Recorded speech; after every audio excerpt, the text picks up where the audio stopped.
Hey, welcome to the latest episode of The Voices of eCommerce.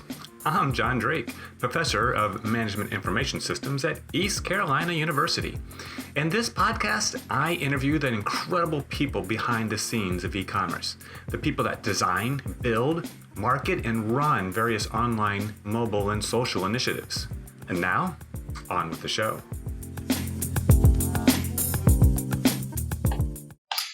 All right, we are here today to speak with two wonderful directors from a company called C Spire. So C Spire is a phone and internet provider for residential and business clients throughout the southern states, primarily Mississippi.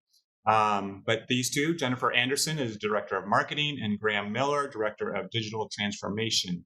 And they, along with their colleague, Raven Jones, who was unable to join us today, have been charged with transforming C Spire's e-commerce capabilities. So Jennifer, Graham, welcome to the show. Thank you. Hi. Thanks for having us. Thanks for coming. So let's start a little bit about C Spire. This is probably not a company a lot of people have heard of, but let's give a brief overview of what is C Spire and what your roles are within those organizations. Graham, do you want to start?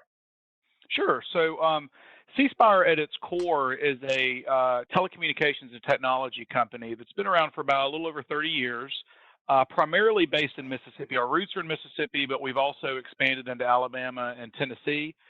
In recent years, our foundings were on the wireless side primarily, and we have expanded over the last 5 to 10 years into other technological areas, such as providing fiber and gigabit internet to people that we serve in our footprint, as well as a full, robust C Spire business portfolio ready to help small, medium, and enterprise businesses function with all of their technological and data needs, everything from internet to VoIP communications to backup security.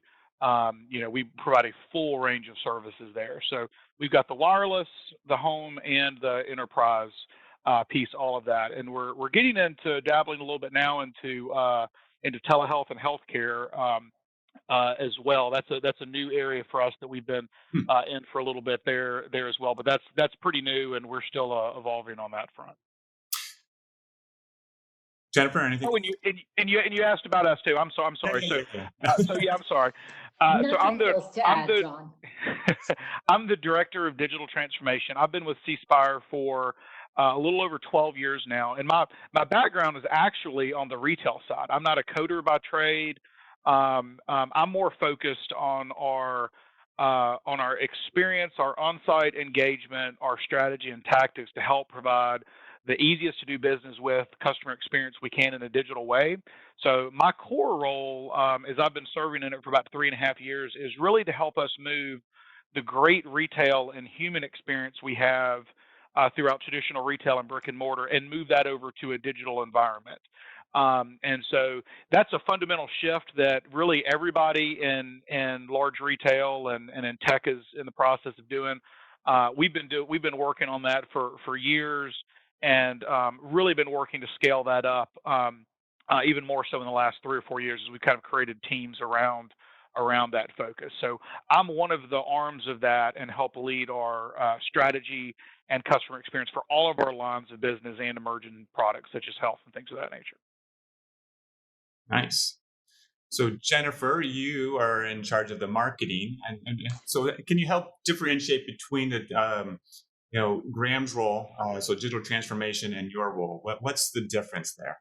Absolutely, John. And I'll start by talking a little bit more about some of the focus that the team I work with here at C Spire looks after, and then absolutely how we work hand in hand with Graham's group on the digital transformation side. So here at C Spire, I look after digital marketing, media, and marketing analytics. And so when we say digital marketing here, that covers a broad range, everything from organic search engine optimization to managing our brand social media presence to digital marketing automation. So looking at ways we build relationships and nurture prospective customers, existing customers throughout their life cycle using platforms like email marketing, SMS messaging. The team and I also focus on media. So, advertising, building the company's reputation and brand across that 3-state area. And we cover a wide range of media channels as well. Again, heavy focus for us as a tech company from a digital advertising standpoint, SEM, PPC, paid social media advertising, all the way through some more traditional advertising channels, mass media, out of home, print, TV, radio, you name it. We are looking after that. And then critically, our marketing analytics, because the customer data, customer analytics are at the heart of everything that we are doing and driving from a marketing communications, from a media standpoint, and then certainly from that on-site experience as well. And John, you asked a little bit about how, from a digital marketing perspective, Graham and I work together between that marketing and that digital transformation side of things. We like to say, the team I work with, we are all about how we build C Spire's brand reputation through those media and marketing channels and bring audiences to our owned and operated digital properties and get them to the site. Graham's group really picks up some of those customers in that on-site experience and helps move them through that purchase process and converts them on the site. So really how that marketing and digital transformation piece come together there. That's a great explanation. And so, Graham, would you say that, I mean, you focus very much on the user experience, I believe you use those terms. Is this more of a technical role, or because my understanding is, Raymond Jones, the other director who does more of the application development, is that the back end development, and you do more front end, or how do you differentiate that? That's exactly right. So I have myself and my team, we're really responsible for our on-site experience, how customers feel and engage with the site, the right paths, and how do we set them up to accomplish whatever it is they're trying to come to the site for, and then some. Raven's team really takes those vision, the wireframes, the comps that we work on together, and makes those a reality. So we kind of dream them up, and then Raven's team builds them and executes them. So that's why we kind of look at it as all three arms of kind of our digital transformation approach. You've got the getting customers to and through the site, and it really requires both the marketing, the on-site experience and transformation piece, and not only that, getting customers away from our best-in-class retail experience. So most of my time at C Spire was spent on retail, and so I have a really, really, really intimate, familiar knowledge with how much our customers love our retail environment. We have created these tech hotspots in all throughout our footprint and provide some of the best customer service in retail as measured from a Net Promoter Score. And so we have really worked for the years on helping create those personal relationships, and now it's up to us to do that in a digital way as well. So taking those learnings that we've had from traditional brick and mortar and applying that to an e-commerce experience. So that's kind of the core of what my team does, and we would not be able to do that without getting those folks to the site, which is where Jen's team comes into play, and then Raven's team builds it and makes it all possible for us, both from a web and all of our digital properties, apps, things of that nature. Jerry, that helps explain that differentiation, because I was wondering how exactly what your role, especially, I mean, I understand marketing, I understand application development, but I really wanted to get a deeper dive into what you're doing, Graham, because that was a good an important component. And so I've seen on some other organizations where they'll have just the marketing and the IT, and they don't have this third category. Very cool. Yeah, so we're really, in a nutshell, it's really about making sure we're bringing the products and the experiences to life, and creating new experiences and innovating on new ways of doing things. We, as a company, it's in our DNA not to be followers. We want to blaze new trails. We tend to be ahead of the curve in a lot of areas, and really kind of push technology about what's possible, and kind of redefine the customer experiences. And that is in our DNA. C Spire actually stands for customer inspired, Mhm. and so that is what we all strive to do day in and day out. And a key part of that is our digital strategy and approach. So that's why we felt it needed its own group to head that up. Nice. Now, a quick follow up. What types of teams do you have working for you? So I'm looking at more of the organizational structure. What are some of the things? I mean, you talked about some of the jobs you do, but who's doing them? Like, do you have various categories of employees that you report to you? Mm-hmm. So yeah, and, Jen and I, why don't we both take this, because we both have teams that all play very well with each other, and but I'll start on that. So my team, I have my structure set up in such a way where I have a digital manager for each of our lines of business. So one for wireless, one for home, one for our CSB or C Spire business or enterprise division, and then they have. In some cases, people and teams underneath them that help execute the day-to-day. Those LOB owners or line of business owners are responsible for their specific on-site experience for their line of business, and making sure that whatever we're working on, whether it's a longer-term project or a rapid improvement, something that's kind of come up very, very suddenly, that all of that gets worked in a triaged and prioritized way to meet the best customer experience possible and meet the needs of the business. So, and then with inside that, I also am responsible for our web chat division. And that's kind of our front lines of our digital experience. So, as you're interacting on our site for any of our lines of business, you may run across one of our chat reps, but we have an automated chatbot system, an AI system in place that we've had for a few years, and we also have that accompanied by actual humans on the back end of that, that deal with customers one-on-one as well. And so my team manages all of that. So pretty much anything on site is going to fall under my team and my structure. But we work and play very well with Jen's team as well. That is absolutely true, Graham. And so similar kind of structure, John, on our digital marketing, media, and analytics side of things. So my group, just like Graham's, works across the full enterprise.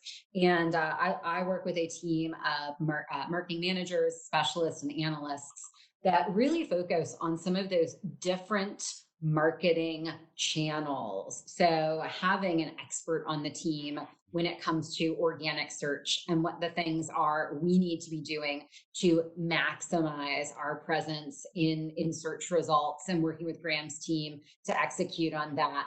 Having a team that manages our social media presence, both paid and organic.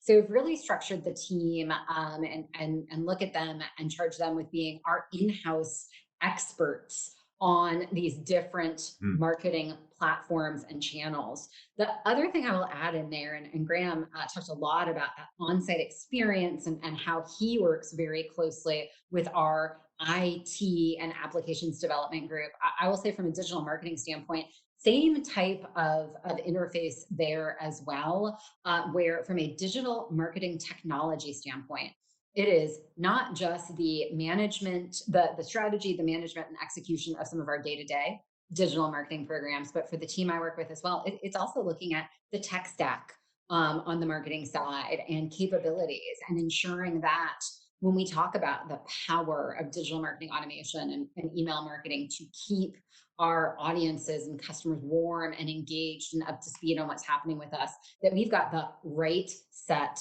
of email marketing and marketing automation platforms and solutions in place, and that we're fully leveraging them across our team. So I will say, so from a structural standpoint, again, specialist marketing managers really focusing on that strategy, management, and execution across their marketing channels, coupled with a heavy focus on MarTech capabilities and functionality in partnership with our IT group as well. Okay. All right. Well, that it was. So just going to collect my thoughts. So it sounds like you have specialists in the marketing arena, and you mentioned social media, you mentioned search engine optimization, and they work with some of Graham's folks on their teams to realize and find that synergy between the marketing and the digital transformation. Absolutely. Okay. It's really set up in a non-siloed approach. We have a lot of dotted lines in our organization, so it's really about, what's the right group of people and the right people that need to be on the right seat of the bus at the right time to get a project done and executed. And that idea or spark can really happen from anywhere at any point in our organization, from the bottom up or the top down. And so that's something we really empower our teams to deliver on is how to work together to accomplish things and get things done without a whole lot of red tape. Gotcha. So you've mentioned several different lines of businesses, so from your wireless to wired and your enterprise. How does your various e-commerce initiatives, or is there more than one, align with these lines of business?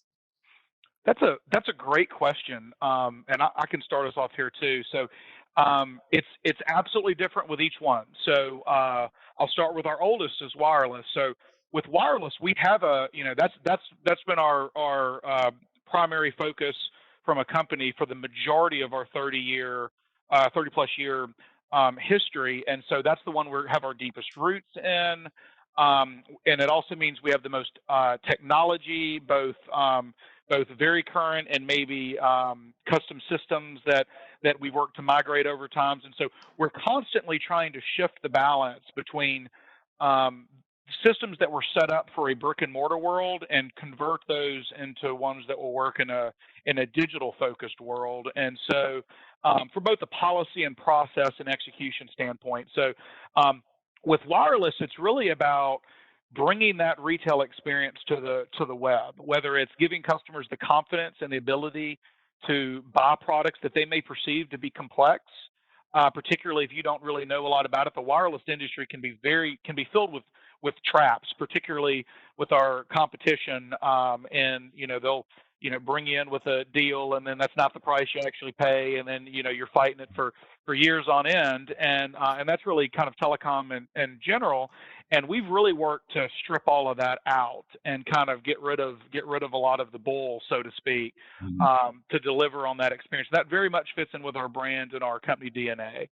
So on wireless, it's about bringing the experience that customers are used to into a surprising and enjoyable digital experience they may not expect for people that have done business with us for a long time. We have a very, very loyal long-term base in wireless, much more so than the rest of our industry. So we're kind of encouraging customers to try things in a new way, where they may have gone to a retail store in the past for something. We're trying to help them see how they could do it themselves online for an even easier and in many ways a better experience.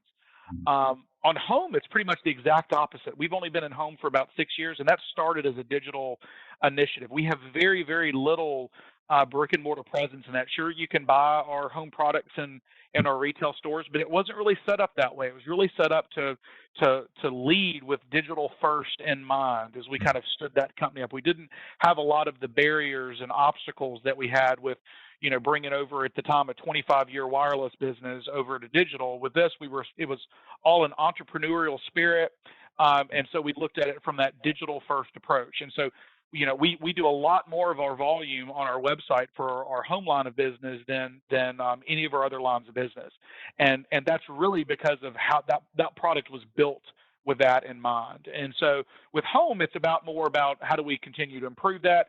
We're expanding into other areas. We've recently announced our expansion for our gigabit services into many parts of Alabama.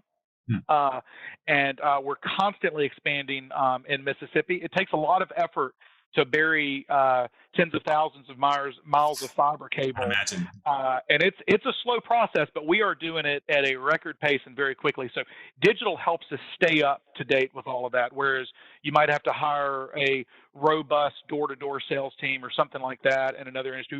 We really are spending more of our efforts on how do we do that digitally and how do we support those areas with a few frontline employees. So we're very lean in headcount on that front.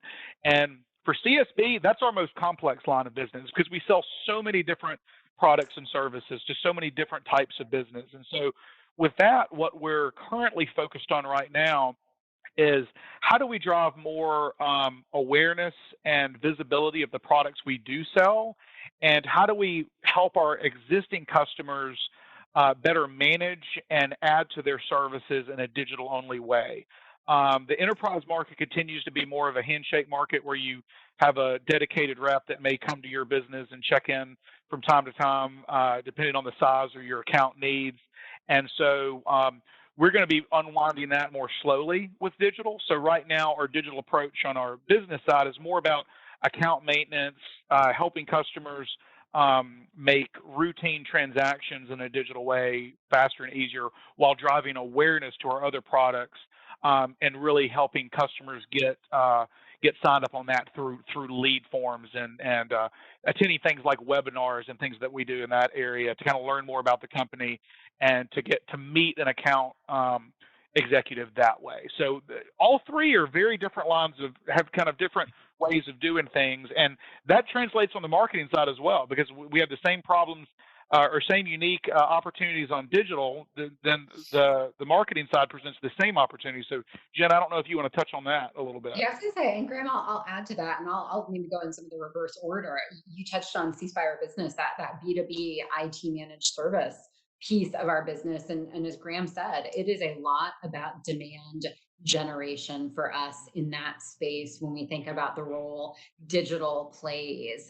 We know by the time a customer is ready to engage with us on the sales side, they're probably about 60% of the way through their buying journey. So it is critical for us, like so many other B2Bs, to be reaching prospective customers early in that buying journey. And so there's been a lot of focus for us on the digital marketing side, on the content marketing side of things, in looking at and understanding customer pain points and being able to reach customers when they are in that research process. And we can be hitting them early in that journey and kind of helping move and nurture them through that buying process digitally on the C Spire business side. And again, heavy focus, as Graham mentioned, on digital demand generation as we're looking at and working at some of those e-com opportunities with some of our existing customer base there. And I will say most recently, so I've been with C Spire now for not quite 2 years. I came from a North Carolina based global industrial manufacturer in the B2B space. And there's a lot from a B2B standpoint that we're even talking about from a home and wireless perspective. Again, thinking about how can we be reaching customers early in that buying journey, whether it is considering what is the next smartphone that they need, or why is fiber internet the absolute right and critical choice for them, especially in the middle of a pandemic, to be able to be choosing. So really looking at how we can be engaging early in the journey, driving some of that demand digitally. And then, as Graham mentioned, on the B2C side, with our wireless and home fiber internet lines of business, converting them through an e-commerce checkout process that is seamless and elegant. So, I mean, and this is a question I've had for had for a while about how to use digital marketing for B2B, because and especially for a lot of my students who struggle with understanding its proper role. And for example, I mean, I've had students do projects with businesses before, and inevitably they always say, you got to do more social media. And I'm like, yes, but in B2B, does that work? And because you have to reach them early and it's much more hands-on, you got to have conversations and more, like you said, I believe Graham mentioned, like it's a handshake type arrangement where you have to know the people and trust them. How do you do that, Jennifer? Yeah, there are a couple of ways. And John, you heard me talk a little bit about content marketing. And I will say at the heart of it, B2B, B2C, it starts with understanding and knowing our audience. Mhm. What are the pain points? What needs are they trying to solve? How are they trying to meet them? And for us at C Spire, we've been focused very heavily on digital content marketing and creating original content that speaks to some of those potential pain points that we understand our prospective customers or existing customers are trying to solve, and really positioning ourselves as a partner to them as they are going through that decision making or that research process, again, whether it's about what internet provider or what multi-million dollar annual IT MSP relationship they need to be thinking about. And I will say, with content, with audience needs at the heart, and original content speaking to and providing value, not just a sales pitch, but value to those customers with that content, then John, amplifying that across different digital marketing channels is really where we're focused. And that, you touched on social specifically. And I will say, in my role at C Spire, in past lives, one of the conversations that I have a lot of is that, whether it is social, there's definitely power in that, but we really started early in the journey with that original content that is aimed at how can we be helping our customers solve a problem, meet a need that they have, and amplify that across some of these digital marketing channels. I will say, even today, LinkedIn and Facebook still have a lot of value for us. They have been places where we are able to catch folks that may be in a slightly more lean back kind of state, as they are reading news or scrolling through their respective feeds, Mhm. and catching them with messaging, both paid and organic messaging, in the digital marketing side of things, to be able to pull them over to our owned and operated site, and start building the brand and the awareness with them. And so, John, when we talk about B2B digital marketing, I think, again, audience needs, content, and then how we are reaching folks from an awareness building standpoint through some paid marketing channels, driving engagement through some of our organic, particularly social channels, and then keeping that relationship warm. We have been working a lot here at C Spire from a B2B standpoint on some nurture based marketing campaigns. Again, once we've made that first touch with you and we know you may be interested in an area, then we want to keep that relationship warm, and make sure that we are serving you and delivering you, again, some of that original content that is going to be critical as you're moving through some of those stages of that buying journey for us. Very nice. Yeah, that helps explain a little bit more about the difference between them. That's definitely something that I think people need to hear more of, is how what exactly the differences between B2C and B2B type marketing, because there are strong differences. I want to switch pace a little bit. And so, I mean, you have a strong presence in Mississippi and a lot of other southern states, but um, let's talk a little bit about the impact of the pandemic has had. So let's start. So the stay-at-home order in Mississippi, and this is probably the biggest part of your business. So I'll start there. Um, in April 1st, there was a stay-at-home order.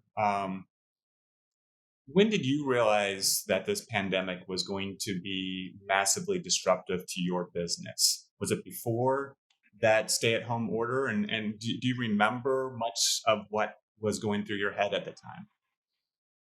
Uh, Uh, yeah, I was gonna say, Graham, if you want to take it, I definitely, like, down to sure. the day. Yeah. There's a date that's like burned into my brain, Right. here on the pandemic side. So yeah, for I think for me it was really early March. We were following the news pretty closely, just on a personal level, and kind of tracking. But for I remember thinking in early March is when we started having meetings on, okay, what does this mean for the business? We're very operationally minded, so we have a continuity of operations plan for almost any type of disaster, pandemic you can possibly think of. So we already had a playbook on what to do and what to execute, and so and we review that on a very routine basis. And we started to enact pieces of that in very early March. to make sure that we had everything necessary to kind of shape up in the event that it took the turn that we all know it ultimately did. So we were pretty prepared for that as an organization, both on employee safety as well as ensuring that the Lifeline communications products that we service for all of our lines of business remained fully operational, stable, and were even in many cases further improved to meet the increased demands of people who were now working from home and things of that nature. We were seeing exponentially increases in data traffic, and our engineering teams, made sure that we, were very, very committed and focused to delivering every last bit of data that we could to make sure that our communications platforms stood the increased demand that our consumers and businesses not only demanded but needed at that time. And so, we were very fortunate in that regard. So for me, it was early March is when I knew things were changing pretty quickly. And I will add to that, Graham. Yes, that within that first week of March, and particularly right around March 11th, March 12th, and for us, so we were a part as a telecom company. We're an essential service. Graham, you touched on it. I mean, that mobile phone communication, internet, these were deemed essential services early on, around March 11th, March 12th. The FCC came out with the Keep Americans Connected pledge, and we participated in that, saying we are going to waive late fees. We are waiving terminations for our customers during this incredibly uncertain time, and making sure, as Graham touched on, that our networks were ready and ramped up to respond to the increased demand. And we definitely saw that across the board, from our wireless business, every aspect of that. And the company has gone so far as to say, for some of our wireless customers, we're doubling some of their data access right now, because we know this is such a critical time. And having that wireless, that internet connectivity is an absolute must, especially as we try and figure out what's happening on the school side, as a country, as a world, and work through all of that. And I would say we've seen the same thing from the home internet side of business as well. And so really seeing that pivot in early March, and knowing this was going to be big, this was going to be its own kind of unprecedented transformational event. And, much as I hate to say it, if ever there is a time to test the strength and the flexibility of your e-commerce business, unfortunately, it's a global pandemic that will do it for us. And navigating all these stay-at-home orders. Graham touched on his deep experience on the brick and mortar side of things in the retail world, and looking at impact on the retail side. B2B, we talked about that being a handshake or maybe an elbow bump business these days. I mean, it really, starting as soon as early March, was changing our focus significantly, and really sharpening that to ensure our customers had what they were going to need during this critical time. Now, did I hear you right and say that it doubled your bandwidth? Was that wireless or both wired? Do you know any of the metrics on that?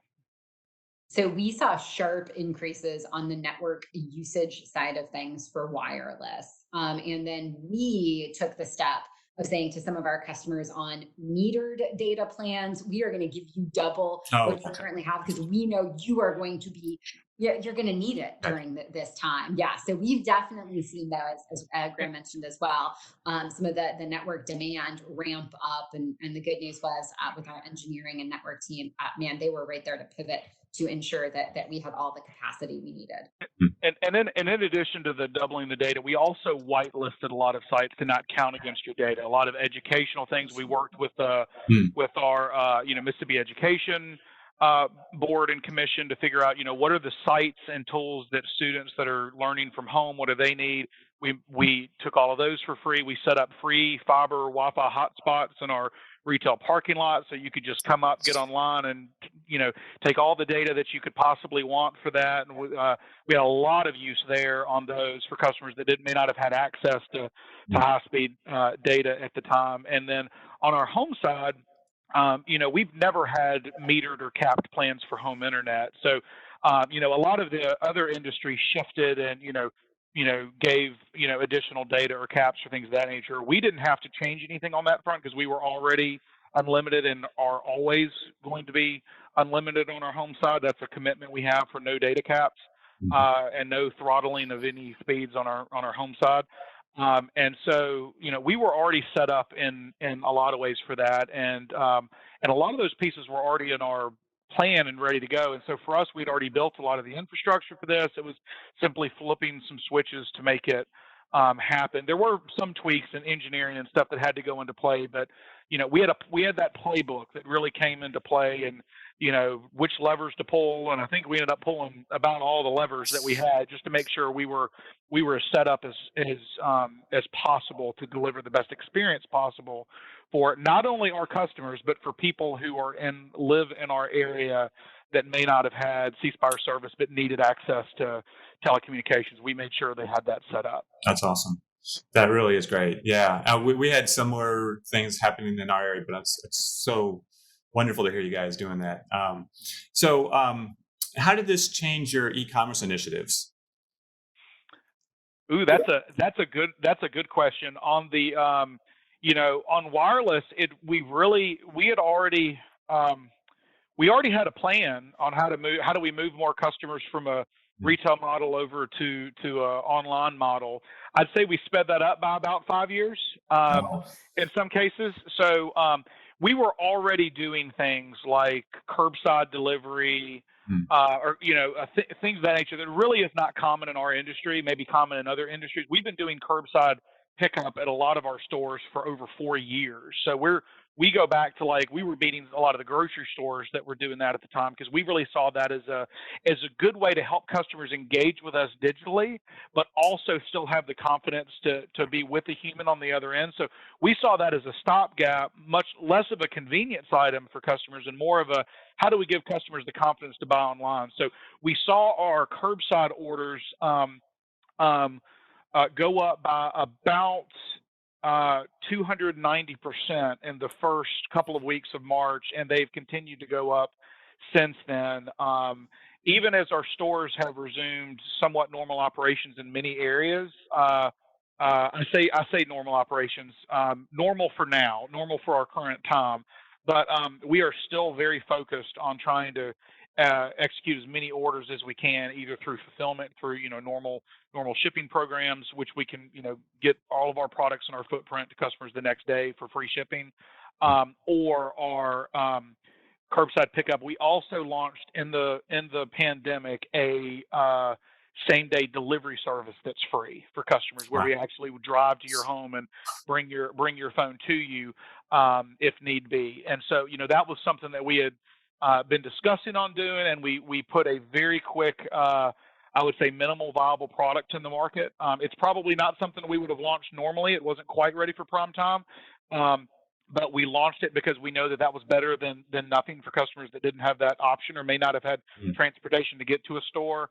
So we have seen customers take on that as well. So we really tried to think through all of the different journeys that our customers would need to engage with us and make sure we had a way for them to do that digitally, whether it was expanding our chat hours. A lot of our retail employees that were from our closed markets, we transitioned them over to web chat and to our call center to help with reduce times there. We put a very aggressive structure and training in for our chat bot to help automate a lot of the common questions customers are having about COVID and things of that nature, and what we were doing in response to that. And one piece I didn't touch on, and I'll touch on it very briefly, is we had also launched our C Spire Health app, which is a telemedicine app, and within 3 days we were asked by one of the area hospitals to make it a triage app for COVID. And so we recoded the entire app, essentially, got it, fast-tracked approved, and that became the front door to get into any drive-through testing.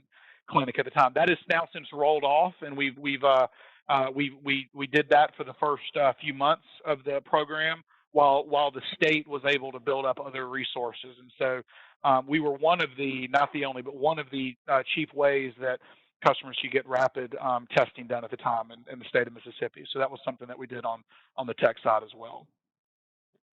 Awesome. Jennifer, anything to add?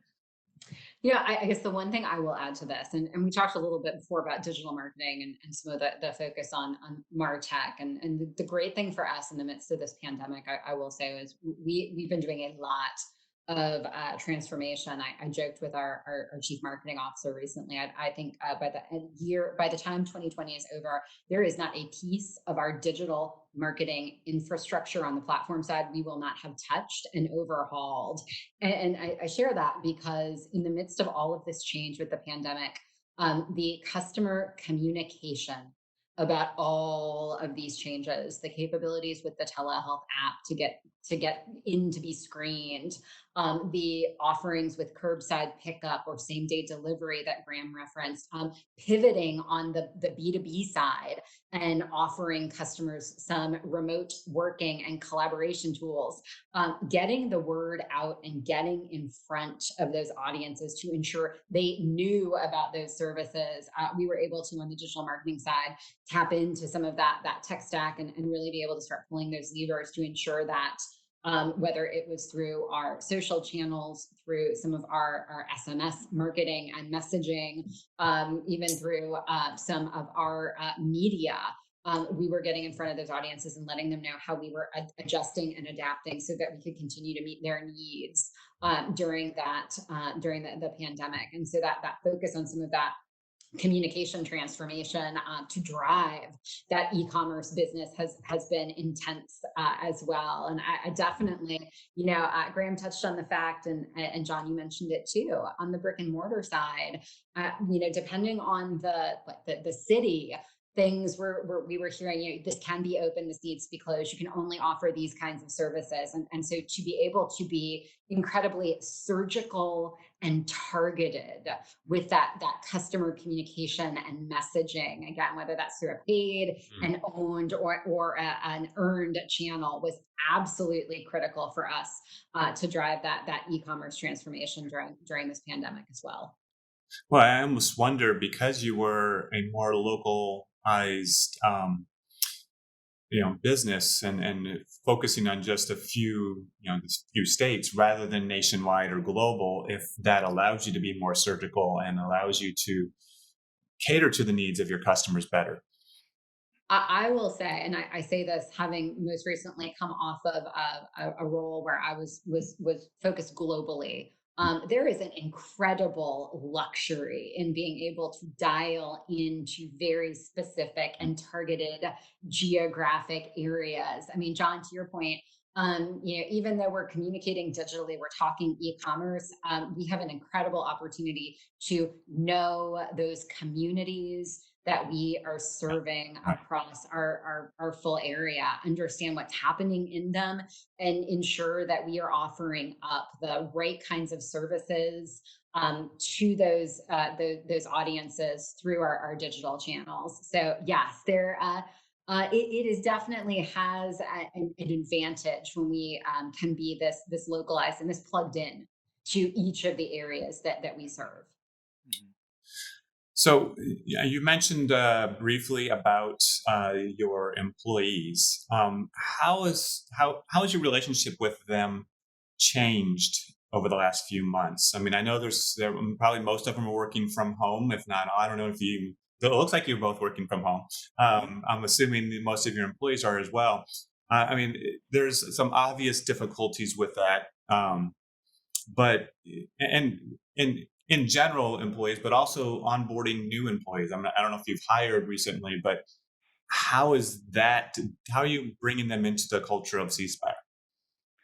So that is something that first of all, Jen and I have both hired during this pandemic. And I will say it is very unique for us not to physically meet the person face to face and shake their hand before we extend offers, but we have done that during this pandemic to keep up with our employees though, and really help them feel connected to what we're doing. It's challenging. We're a relatively large organization. We have folks spread across several states. We're our corporate office is based in Ridgeland, Mississippi, right outside of Jackson. And it really, how we've handled this really goes back to part of our mission statement is we will use technology to make technology simple and easy for our customers. That also fits with our employees as well. So we have internal programs. We already had, basic sharing apps and chat tools and things of that nature. We have an internal social platform that we use to share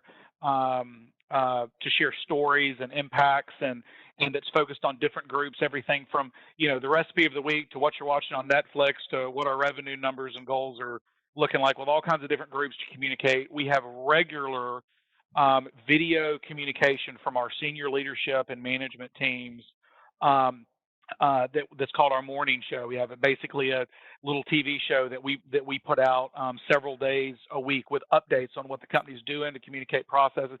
It's not all about just email and written communication. It's a lot about that verbal. We want to make sure that people continue to see us, and so our meetings are all virtual. Everybody's on camera just like we are here, and we really have not slowed down at all, particularly on the marketing digital side. If anything, we've sped up and been even more productive than we have been in kind of this environment. And so there will be things that stick with us long after this pandemic has shifted, in ways that we can bring efficiency and better planning and project management, things of that nature that we've certainly used and learned and improved on through this process. But while challenging to bring on new employees and to manage and coach employees during this time, I would argue that it really hasn't been any different in the grand scheme of things, outside of the fact that I have an employee that works for me that's relatively new that I've never met face to face yet.